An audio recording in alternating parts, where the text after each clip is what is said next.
Christmas on the island of Sodor. All the engines were working hard. Thomas and Toby were busy carrying people and parcels up and down the branch line. Everyone was happy. Only the coaches, Annie and Clarabel, were complaining. "It's always the same before Christmas," they groaned.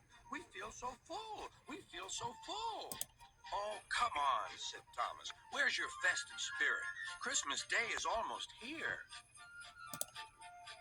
By the side of the track was a little cottage with a familiar figure waving to them. "It's Mrs. Kyndly," whistled Thomas. "Beep, beep. Happy Christmas." Thomas always felt better for seeing her. Christmas just wouldn't be Christmas without Mrs. Kyndly, he said to himself. When work was over, Thomas went to see the other engines. All their coats had been polished. "Huh," said Gordon. "Just look at us. Your driver will have to work fast to get you as smart as us."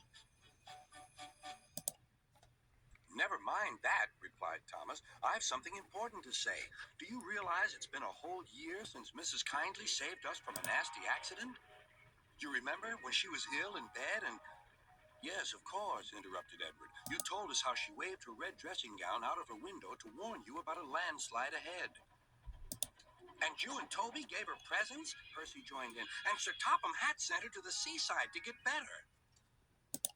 "But," said the other engines, "the rest of us never thanked her properly." "Exactly," said Thomas. "So now I think we should all give her a special Christmas party." Everyone was getting very excited, and the drivers felt sure that Sir Topham Hatt would agree, as indeed he did. The engines were all busy making plans when silence fell. Sir Topham Hatt had bad news. "The weather's changed badly. Mrs. Kyndly is snowed up. Toby says he'll help to rescue her. You must help too, Thomas. There's no party unless you do." Thomas hated snow, but he said bravely, "I'll try, sir. We must rescue her. We must." "There's a good engine. You and Toby will manage splendidly." Thomas charged the snowdrifts fiercely. Sometimes he swept them aside. Sometimes they stuck fast, and the men had to loosen them.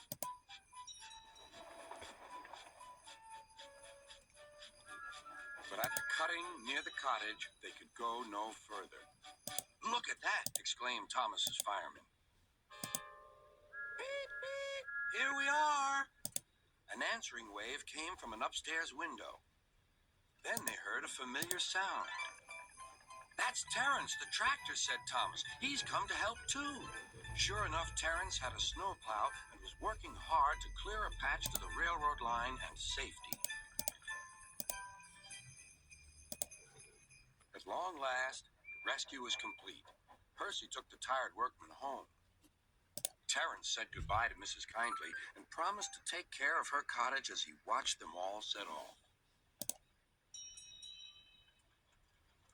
The engines made good time. No more snow had fallen, but the yard was dark. There was no one to be seen. Thomas's heart sank. Suddenly, all the lights went on. What a marvelous sight awaited Mrs. Kyndly. "Well done," said Sir Topham Hatt. "I'm really proud of you all." Mrs. Kyndly especially thanked the smaller engines. "Thomas and Toby are old friends," she said. "And now, Percy, you are my friend too." Percy was very pleased. "3 cheers for Mrs. Kyndly," he called. "Beep, beep, beep." They all whistled. "We wish you a Merry Christmas, we wish you a Merry Christmas, we wish you a Merry Christmas and a Happy New Year." Thomas the Tank Engine and his friends thought it was the best Christmas ever, and Mrs. Kyndly could think of nowhere she would rather live than here, with them on the island of Sodor.